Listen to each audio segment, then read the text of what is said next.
We've got about a month left in the 2025 college football regular season. So what does the Big 12 look like with just a few short weeks left? Anthony Totri, Eric Ruby from the PHNX Sun Devils show. Ruby, let's not waste any time here. What's the back half of your Big 12 power rankings look like?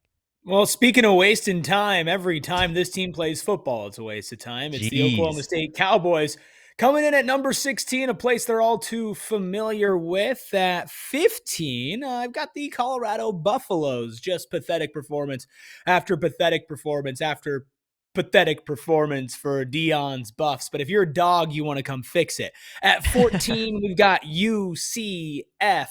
Weirdly, earlier in the season, they had a good amount of wins. Now they continue to show the Big 12 who they really are. They continue to fall down my Big 12 power rankings, and rounding out the bottom four, moving up is Kansas at 13. This is a tough four stretch of teams here, Totri. I'm interested to see if you have the same four. I know you at least have the same number 16. Dude, we were so close. I really thought we were just going to have the same 13 through 16. Almost, though, you're right. The Cowboys of Oklahoma State, they continue to be at number 16, one of, if not the worst team in the Power Four. And Colorado, geez, one of the worst defenses in all of the Power Four, giving up 105 points in their last two games combined. UCF, they come in at number 14 after an embarrassing blowout loss to Baylor. But then it's West Virginia on the way up after an impressive win over Houston this past weekend. Let's keep going. What do we got here on the next four for you, Rubus? Well, we're not too far off because I do have West Virginia coming in here at number 12. I'm just going to give them a little bit more credit than I'm going to give Kansas, plus I had Kansas ranked pretty low in the first place. Massive win for West Virginia. Coming in at number 11, I've got Kansas State. Tough when you run into Texas Tech, but nonetheless, you do fall down when you lose by 20-ish points.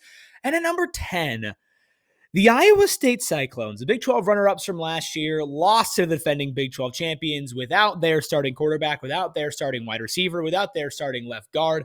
At home, a tough performance. And at number 9, I've got Baylor. Not going to give them too much credit for beating up on UCF, the same way that I'm not going to give Kansas too much credit either, but they do rise to number 9.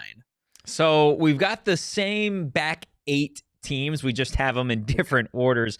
This is where I've got Kansas coming in at number 12, a relatively disappointing season for Jalen Daniels and company. At number 11, I've got Rocco Becht, what's left of the Iowa State Cyclones, which isn't much considering everybody on that team feels like they are going down week after week. Number 10, I've got Sawyer Robertson and the Baylor Bears. Interested to see how this team performs in the last few games. Dave Aranda definitely coaching for his job on this one.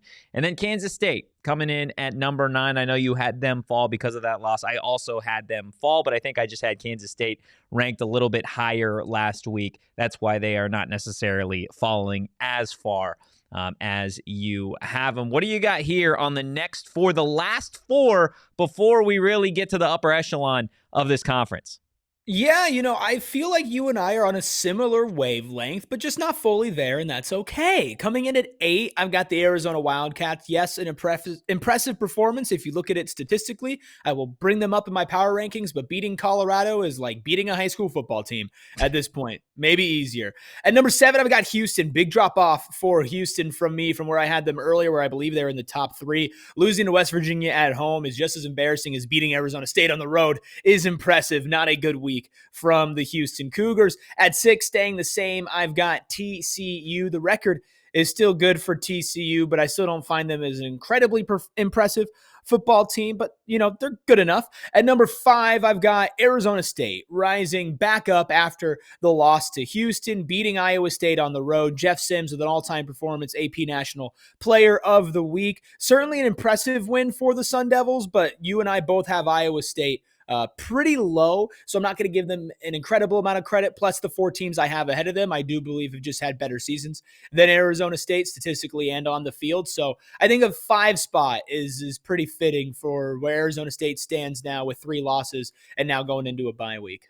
Well, we did it, Rubus. We found the part of the power rankings where we're a little different. Not here, though. Not at number 8. We both have the Arizona Wildcats. Been relatively impressed with what Brent Brennan has done, at least for the most part this season. Interested to see if they can claw their way into a bowl game. Some challenges down the stretch. Coming in at number 7, I do have TCU, an interesting team to follow the rest of the way here in the Big 12 season. Josh Hoover, we know what he's done this year with that right arm, but they play just about all the Giants in this conference down the stretch. They could have a massive impact on what happens in that Big 12 championship game, or at least who goes to it. Falling from heaven, it's the Cincinnati Bearcats. Were they frauds? That's going to be the question, I think, going into this week. Utah, we know what they provide on a game-in, game-out basis. And I think they showed Cincinnati what it takes to be a top team in this conference. So I do have Cincinnati being one of the biggest fallers this week in our Big 12 power rankings. And then coming in at number 5, another team that did drop a game this past weekend, that is Houston. They also fall from inside the top 4 because of that loss to West Virginia. Not necessarily dropping them as far as you did, because I do still think Willie Fritz and company have a good thing going. Still definitely in the mix for a Big 12 championship, but I do have them falling to number 5. Rubus, that leaves us with our final 4. What do you got?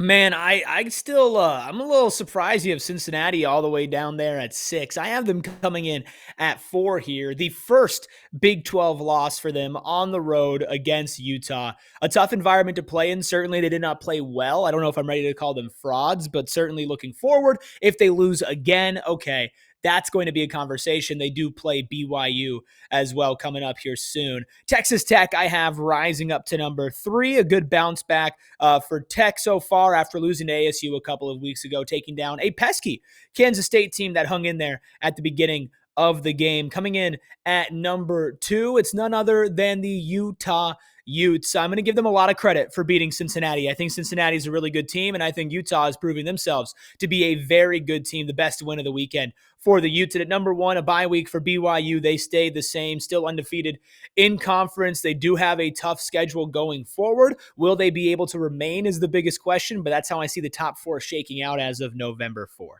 I think that is all totally fair. I just disagree with you. I've got Arizona State coming in at number 4. I know you had brought it up, maybe not giving Arizona State as much credit because we both have Iowa State kind of low. With all due respect, given Arizona State's health and their injuries, I think it was a relatively impressive road win. That's why I've got them coming in at number 4. Interested to see what they do the rest of the way. At number 3, can't put ASU above Utah, not given what Utah has done lately. A big win this past weekend over Cincinnati, proving that I do think the Bearcats are potential frauds. And then number 2, it is Texas Tech. It was just a short few weeks that they weren't in the top 2, but they are back to cruising in this conference. And then coming in at number 1, it's the unbeaten BYU Cougars. We got one hell of a matchup this week, BYU and Texas Tech. Any early predictions, Rubus? Is that game at BYU or is that at Tech? It is at Texas Tech. Ooh. I think Tech wins.